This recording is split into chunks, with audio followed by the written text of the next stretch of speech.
وقاعد محاك قد عي هذا افتمو يمحو لكل حالد نوعية لكل مي حالد ديو كون بايدي وذا إلى دقيستا مقالك شركة ميل فوق نجارتي ريبوست نسلي وقاعد سأوقتي محل قول برن بالجوس دوي مقالو دبي عالك وسمع له وطو عالك سال اللي هي كبعد دوت مقالد بكو عيدنا إحساس أركين بالي هذا كبعدين بقاعد وتجي سيد جيجي إسراعين وحو تجي هدفتم هدو هدفتم تجي لما جارو عيد راح على قدر برن هذا برن كم بحين وحوت تجي جوري وقتين سين بيجي السوق الجرتال السوق حستي حافظ حالي نيكاس أباهن موال كيسة إن أجيب يسبب موال سبارنو موال كيس كله أباهن نيك هدي لو تجي موال كيس لو تجي مقالة وحي ضد أو دم بالله قد اللي هدي لقد اللي لو يلو للصعدة يكسين للصعدة بالي ما قال سعب دافي حبلا السكفري ويلشي قيب كم إذا دعمتي يرجروا ولا سقاط يرجروا ولا سقاط يرحوا اسك عادي لكن هوش وحي أهد إن مقالة وحساس لقد المقالة دي بيكد الليدين كبعدي ساس لكن هذا أباهين هذا عيدك ربي محرم بالي وحى حركة مجرين وحسن وقيالي تاس أنا وركا إديسو عدي لكن أبسلنت إن لو تجي لكن جوريس جوي لبض جار عيدك وجود تجي مولك ستن بارين باجرتا مع لقب محي مع اللي هذه المقال مولك نفر مولك سودي بي وسوي ناس مولك ودي مولك سلا ولا قبل مقالة ده ولا قد اللي تاس إديس شريعة تاس أنا إديسو عدي ورك حقيقة أو نبت أجرا. السلام عليكم ورحمة الله وبركاته ولا لها قلبي جاه نجلس على الشانل كأنه واحد ليه السود الدواذا هدي تاي مركي كوباد الصوب قد الشانل كأنه فضلا سبسكرايب نودة جنب لك فرص يا نقطة الداودة كوباد داودة برنامج ذينا سيدا فيديو هردي سود الداونيسين وذا أركيسين أرنت نروح قصيصة أما بكسعتا ويلك لقوم مجعبو قاقا قرنكا runtii markii arrintiisana soo gaadhay qooqaaga qaranka oo arrintiisa baraha bulshada ay timid arrinta yani waxaa Soomaalida ama shacabka Soomaaliyeed u fahmeen intooda badani in wiilkii asagoo gurigiisa ku jira dhalinyaro hubaysan ay weerartay oo weerar ay ku qaaday kadibna dadkii la joogay markaas isaga hogaaminayay asagana la rabay in loo gacan dhaafo la dilo oo naftiisa la gooyo dadkii markaa la joogay isaga garab ku siinay inuu meesha yimaadana dhibaatooyin loo geystay oo la dhaawacay horta dhaawac waa jira oo wax jira way dhaawac sida fiidiyowga hordiciisa ka daawanayseen laakiinse arrinta sidii aynu moodnay ama sidii Soomaalidu u qaada dhigaysay ma ahan way ka duwan tahay qooqaaga qaranka wiil dhalinyaro ah oo Soomaaliyeed weeye dabcan Soomaaliyana waa wadankiisii oo meeshu doonuu ka tagi karaa kaga baashaali karaa laakiin markay noqoto arrintu dawlad markay noqoto way ka duwan tahay markay tahay shacab mar walbana meel kasta oo la joogo iyo gobol kasta oo la joogo shacabku waa isku tashan yahay oo waa wada xiran yahay oo مثلا waa isku xiran yahay baan ka wada gasti oo shacabku waa heshiis laakiin waxa iskhilaafsan amaba wax isweydaarsanaya waa dawladaha goboladaas ka wada taliya runta markii laga hadlo shacabku laakiin way isjecel yihiin inay isdhex galaan inay isku dhex noolaadaan inay isku gudbaan inay isku dalxiisaan inta way isjecel yihiin wiilkan asaga naftiisa wax dhibaato oo loo geystay ma lahayn mana jirto asaga in dhibaato loo geysto ama la dhibaateeyana looguma soo duulin oo duulimaad looguma imaanin sida fiidiyowga hordiciisa ka daawanayseen dadka markaas joogay oo xaqiiqada ogna ay ka hadlayeen oo akhbaarta ka soo gudbinayeen sida anaga nolol ku soo gudbiyay akhbaarta iyo sidii maxaa la yiraahdaa laba musta'aanay social media loo keenay labay kala tahay wiilkan kaliya waxa lagu haystay fiidiyoyo uu duubtay fiidiyoyadu waxay yihiin anigu ma ogi fiidiyoyo iyo sawirro uu qaatay oo mamnuuc ka ah oo inuu fiidiyoda noocaas oo kala aduubo baa lagu haystay waxa ku haystay waa dawlad meesha ka talisa ma ahan in shacab ku haystay ama dhalinyaro isu soo hubaysay abadan waa dawladda meeshaas uu tagay ka talisa weey gobol walba maanta Soomaaliya gobol walba dawlad baa ka talisa dawlad iyaga u khaasa dawlad goboleed la dhaho ayaa ka talisa markii laga soo tago dawladda Soomaaliya guud ahaan dawladaha hoose ay leedahay gobol walba dawladdiisa ka talisa wax dawladdu ay mamnuucday oo mamnuuca ayuu faraha la galay sida la ajligeed ayaa wiilkan loo soo raadsaday in la dhibaateeyo ama la xiro ama dhibaato isaga naftiisa loo geysto looma soo raadsanine keli ah in teleefonkiisa laga dhileed gareeyo sawirada qaldan iyo fiidiyoyada qaldan oo uu duubtay waa sida ay leeyihiin dadka xaqiiqada goobjooga markaas ay soo sheegayaan waxay dhaheen gabadhatan Zainab ayaa soo gurigeedii uu joogay guri markaas iyadu ku ogeyd iyadaana markaas wiilka meesha geysay Zainab G ayada meesha geysay iyada hogaamiye u ahay iyada madaxweyne u ahay iyada hor socotay uma aysan dabamarin iyadii suuqay joogtay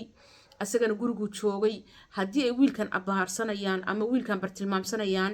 Zainab oo suuqa joogto inta soo kaxeeyaan guriga wiilku jooga ma aysan keeneen waxay samayn lahaayeen Zainab suuqa markay ku ogaadeen bay u dabamari lahaayeen guriga wiilku joogay tagi lahaayeen kadib wiilkay afduuban lahaayeen ama waxay rabaan bay ku samayn lahaayeen ama xabsi bay dhigi lahaayeen runta haddii laga hadlayo xaqiiqada Zainab G iyadoo joogta suuqa loogu tagaa la yidhi waa la soo kaxeeyey waxaa la keenay maxaa la yidhahdaa gurigii waxaa la yidhahday arrin baan idinka leenahay adiga iyo wiilka kula socda maxaa la dhahay gurigiina gee guriga sida lagu keenay guriga markii sida lagu keenay wiilkii waxaa lagu yidhahdaa niyahu miya ahaa fiidiyoyo qaldan iyo sawiro qaldan baa teleefonkaaga ku jiro oo aad samaysan dowladda raalli ka ahayn teleefonkaaga nagu soo wareeji waxaa laaliya wuxuu fiidiyo ku jiro qaldan waan ka tuurayna waana ka leed garaynaynaa sidii baa loogu yimid sidii baa maxaa la dhahaa telefoonkii looga qaaday isna qalad ma samaynin wax qayla ma samaynin wax buuqa ma samaynin telefoonka miya ahaa hooya qabsada waa kane telefoonkii wuu dhiibay wiilkii wiilashii dhalinyarada ahaa ee dowladda ka socday ee maxaa la yidhahdaa askarta ahaana telefoonkiisa wiilka way ka qaadeen way ka masixeen wixii fiidooyadii ay rabeen inay ka masaxaan kadibna telefoonkiisa way u celiyeen walaa isaga dhibaato geystay walaa iyaga dhibaato u geystay laakiin shacabkii dhalinyaradii markaas isaga ku hareereysneed ee joogtay markaas ka socotay dhanka Zainab G ka socotay ayaa waxay sameeyeen rabshad ku sameeyay wiilashii ciidanka ahaa dowladdu soo dirtay si wiilkan telefoonkiisa looga masaxo waxyaabaha qaldan oo ku jiro ama uu sawirtay rabshadii ay sameeyeen awgeed dadkana waa ciidan way isdifaaceen xabadii ay fureen baa wiilashaas ay ku dhaawacmeen sida la sheegayo oo hadalka leeyahay aanu ma hubo mana taagnay goobjoogna ma laakiin waa sida hadallada nagu soo gaareen oo xaqiiqada maxaa la dhahay dadkii lahaa xaqiiqan soo tabinayna ay noo soo tabiyeen wiilashii baa rabshad sameeyay baa la yiri wiilashii markay rabshad sameeyeen iyo see wiilka nagu dabamari kartiin iyo see telefoonkiisa u qabsan kartiin oo uga dhilid gareyn kartiin waxyaaba caynkaas oo kaleeta ah markay dhaheen wiilashii booliiskii ama dhalinyaradii askarta ahayd xilkan loo soo xilsaaray rabay inay wiilkan telefoonkiisa ka saaraan waxyaabahaas ayaa meeshii xabada ku furay xabadihii la furay ayaa waxaa ku dhaawacmaa la yidhahdo laba wiil labada wiil mid waxaa la yidhi dhaawac xoogaa culus buu ahaa garow waa loo qaaday oo garow waa loola cararay oo halkaasaa lagu dabiibayaa midna dhaawaciisu wuxuu ahaa dhaawac iska basiida oo iska fudud marka lama qaadino garow looma qaadin laakiin magaaladiisii ayuu joogaa hadaftimo maxaa soo haray wiilka qooqaaga qaranka wax dhibaato oo loo geysta haba yaraatee ma jirto